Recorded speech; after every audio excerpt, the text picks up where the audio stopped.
Bring back the people in my life, you know what I'm saying, going way back, people that are real, you know what I'm saying, people that, you know what I'm saying, for years that you can, you know what I'm saying, there, you know what I'm saying, in any walk of life, you got to have somebody going to be there, you know what I'm saying, this is my man Blake right here, we go by like cars, he's like quarter feet, like that hat he wear, Barcelona, the show, you know what I'm saying, and that being said, you know what I'm saying, my boy Price feeling, how he is, he can talk better than I can ever talk about himself. Well, who you are, Pike? This is Pike Entertainment. It's been my friend for over 45 years. Still brother, all of us. My entertainment business, I'm CEO of Pike Entertainment. We bring entertainment for persons looking for entertainment in the after, nightlife, that's us. We give it to you live. Pike Entertainment, yo. Pike Entertainment. Where you from, know what I'm saying? Bedford Stuyvesant. And they rock and motion down. Well, they your website to find it too, right? Pike Entertainment. PikeEntertainment.com. Yo, you heard that, right? You know what I'm saying? Spin it down, you know what I'm saying? And that's what it be with me, you know what I'm saying? I'm the world of circle, you know what I'm saying? I know are there for me, you know what I'm saying? My book, you know what I'm saying? In this here video right now, basically, you know what I'm saying? Based on the book that I put together, like I tell you, I want you to read. It should come out 2019, you know what I'm saying? Based on a true story. What motivated you to write the book, Russ? What motivated me to write the book? Oh, man. You know what I'm saying? It was a good thing, you know what I'm saying? Ain't never a bad thing with me, you know what I'm saying? God just showed me ways to get a better thing, recognize and use your talent. So with that being said, girls' moms got caught up and find out her daughter like the taste of some of some flavor, or some ism, you dig what I'm saying? She wanted to raise me on the power to keep me happy, whether it meant dancing or walking the street. You know what I'm saying? And me, you know what I'm saying? Obviously, I had a stomach for those chicks out there walking the street. They did it by choice, not by force. You know what I'm saying? So when mama found out that her daughter was out there making money for me, and mind you, now her daughter was no dummy. Her daughter was certified phlebotomist, certified RN, registered nurse, and she was going for a dentistry degree. You dig what I'm saying? Just that she wanted to be with me. Mama found out she was doing certain tricks with me. Man, she went to my parole, so had me locked up. You know what I'm saying? But that year, I said, man, I was locked up before, for the bank robberies, but I ain't never been locked up for no tricks. So with that being said, all my player and instinct going way back in my livelihood came up at me to want to write a book. You know what I'm saying? I should put the book based on her. I'm not gonna mention her name, but I should put it because she gave me inspiration to sit down to write a story. And with that violation year I had, I put a story together. You know what I'm saying? Based on a true story. And I have more stories coming out, okay, all under the series entitled Game Mode. Okay, right now I'm coming out with Game Mode Crimes of a Bank Robber, with a true story of a young man who had a household of 12 women. And out of 12 women, he chose certain of the women to be down on bank robbery heists with him. Okay? Getting out of the game, you know what I'm saying, was hard, you know what I'm saying, for Lucky. Okay? Living a life, 12 chicks, you know what I'm saying, the world out of his hands. Okay? But he couldn't leave the life of robbing banks alone because it came between him and the Detective Malone. Now, what about game mode? How about robbing banks? How did that all get down? How did that man, you'd be surprised. Let me tell you something. I wasn't always, you know what I'm saying, what you call a man leisure, where I didn't have nothing to do all day long except for get to do what I want to do. You know what I'm saying? As CEO. Okay, I had a little punk job working for the, U.S. government. Okay, 7 World's Trade, the original World's Trade. Okay, that was way back in like 1976, 75. You dig what I'm saying? I had a job working in the U.S. Customs Department on the 7th floor. And every day I take the train to work, campaigning, dressed, smelling good, you know what I'm saying, like $1 million. I was on the prowl going to work. When I would catch me a chick on the train, all I do is give a newspaper to read her. You know what I'm saying? I very rarely sat down on the train. But that morning I was standing up reading the newspaper, about the Knicks and the basketball game, coming up at the Garden. I stumbled across an article where 13 banks have been robbed in New York City in one day. And I found it amazing. And the whole time going to work that morning, even upon getting to work that morning, it became more of a plotting than reading. I was plotting, how can I rob a bank? And if it's that easy, I can do it. So that's how I started robbing banks, man. On some real, sanctuary stuff. So how did you come across the women to be down with you to rob the bank? Oh, man. You know what I'm saying? Man, if I give up too much, you know what I'm saying? But they ain't really too much giving up, you know what I'm saying, for all those within earshot range. You know what I'm saying? Buy the book. But I'm going to tell you that this here. You know what I'm saying? I always knew at a young age, when I first left that convent of Mercy, with walls that were 6, 8 feet tall, I never knew what it was to sit down and talk to a girl. I never knew that I had the type of conversation that girls be attracted to. I never really looked upon myself as a fly or die. You know what I'm saying? Look at me now, seasoned in the game. And I thank God for that. With that being said, the answer to that is, every girl I ever met fell out of the sky. God dropped them out of the sky. Before they hit concrete, I caught them. And I showed them how to be 10 down deep in concrete. You know what I'm saying? And whatever they would do before I met them, they continually do. I never had to turn a girl out. So a lot of girls in my book, they were actually hoes. They were prostitutes. But I never turned them out. They were turned out when they came to me. So God knew with me leaving the world's trade to rob banks, I had something else to do. So he gave me all these girls. You know what I'm saying? And they, you know, some of them were down with me on the bank robbery, but you have to read the book. It's a very explosive book. You know what I'm saying? But the average person ain't gonna rob no bank. But I had chicks doing it with me. How much money would you say you got from robbing this bank? Oh, man. All I can go by is what the cops and the detectives did with the feds when they caught me. How much money they told me. They said I was getting a week's time, something like $64,000 in one bank. Now imagine one bank, and I was robbing two. So I was getting closer, maybe about like $200,000 a week, a month. That's how I was robbing them. And this is in the what, 70s, 80s? Oh man, this was started in 1979, man. So that's a whole lot of money back then. Man, a whole lot of money back then, man. Let me tell you something, a whole lot of money back then. And I was the man with that money, and I was the man with them girls. You know what I'm saying? And, you know, a lot of people make questions, say, well, damn, you know what I'm saying? How can a man have 12 women? Oh, man, if not how a man can have 12 women, it's how can 12 women have one man? You dig what I'm saying? Because, you know, you really got to understand these women. You know what I'm saying? I mean, you know, to have 12 women live with you waking up and going to sleep, taking to work, sometimes get that whole money. You dig what I'm saying? You know, it was a beautiful thing. But you really had to understand the psyche of a woman. You dig what I'm saying? You got to really understand the mentality, the makeup. You know what I'm saying? Her inner creed, her crying out for whatever she was crying out for, attention. You know, want to be needed, wanted, and appreciated. You understand what I'm saying? So before she hit concrete with any bad ism in her game, if she did before she met me, I straightened all that out. I straightened all that out. I had girls that were so happy with being with me, man. You know what I'm saying? A lot of them, they never see their mamas in years. I said go see their mamas. A lot of family ain't like me. Look at me. Would you like me? If I mess with your daughter?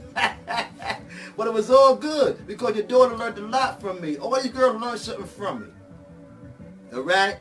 All of them learned something from me. And I was thankful in the phase of my life that motivated me to write the book that I had these girls in my life.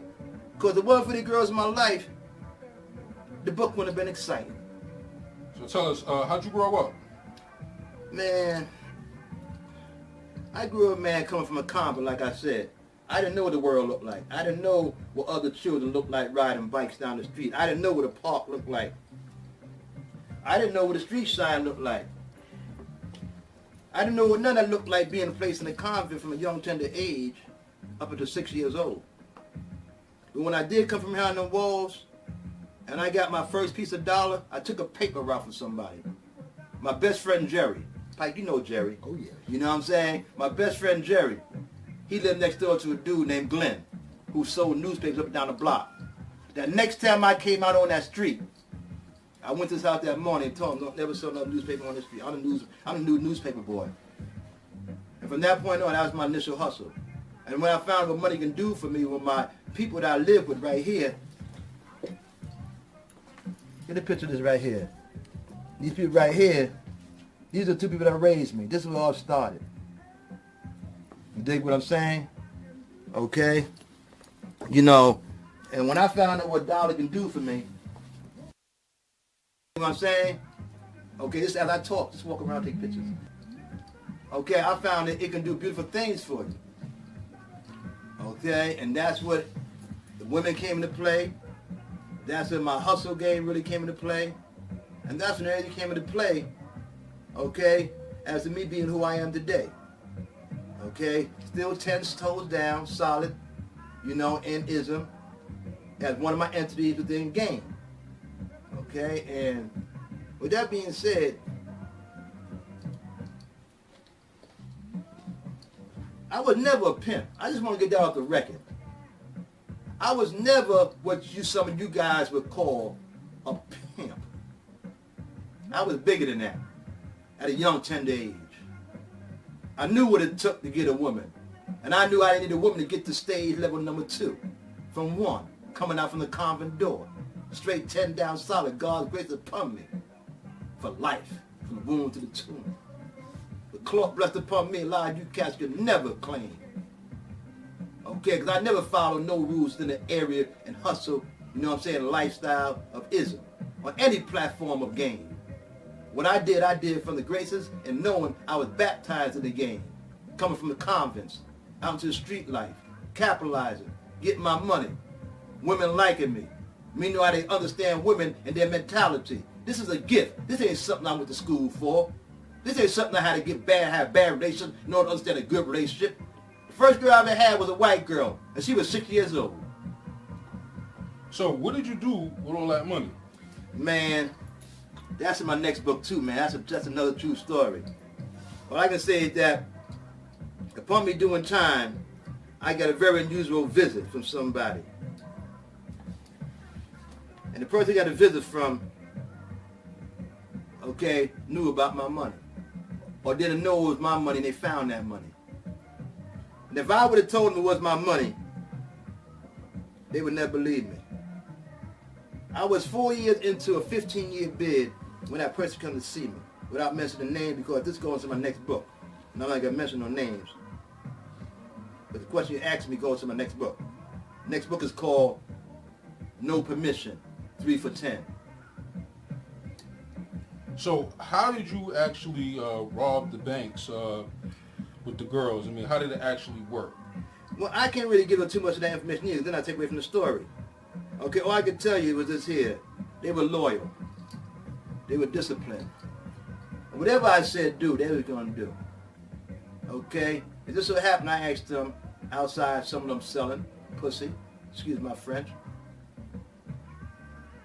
working the streets. Okay? When I asked them to do what I asked them to do, they took on an oath of loyalty. And they carried that through. So I can't really get into details on how I robbed, or me and the girls pulled off the bank heist. Let's just say we did as a team. It was 6 of us. 3 of them went to one bank, and 3 of us went to another bank.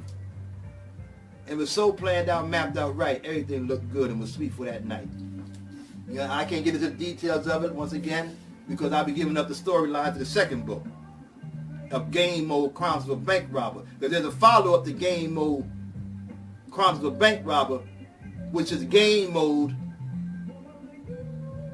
No Permission 3 for 10. So you eventually got caught? Oh man, yeah, I got caught, and through the graces of God, I say this here, that the judge told me upon sentence, you're too intelligent to be standing here in my courtroom. I never get it. He said, you're like Napoleon. You're little, but you're smart. He said, with that being said, I don't believe that locking you for the rest of your life would do you any good. And he gave me 7.5 to 15 years. If you had to do it all over again, what would you do differently? Oh man. To be honest with you, I would have got that first take and disappeared. Because it was so good. But like I said, the game of robbing banks became so wonderful with me. It was like an addiction. Because if I ever had to have money, I wasn't used to money in small bits.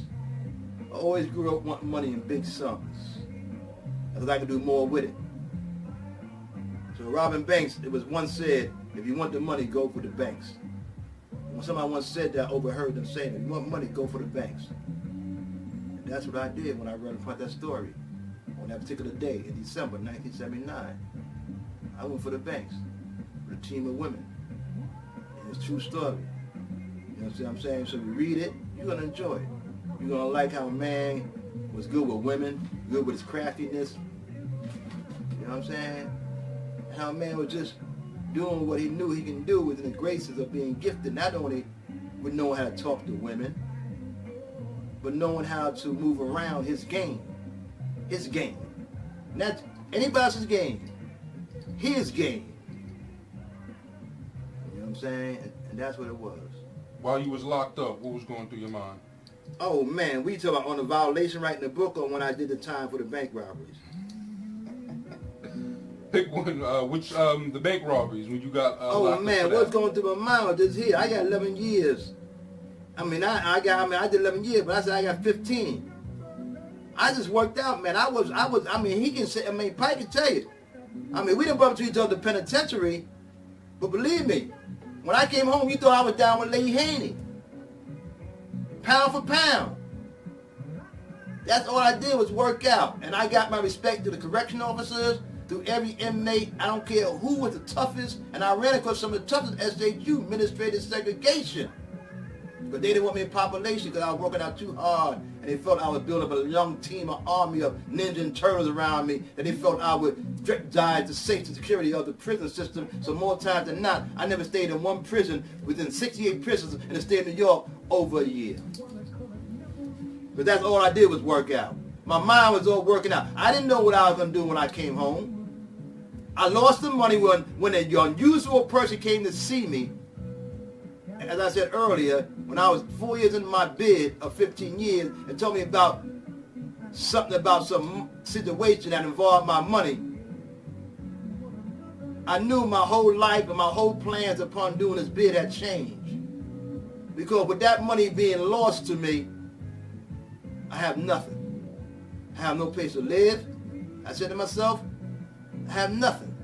I was going to use that money as my comeback because the cops and the feds didn't get it. And I thought it was safe forever.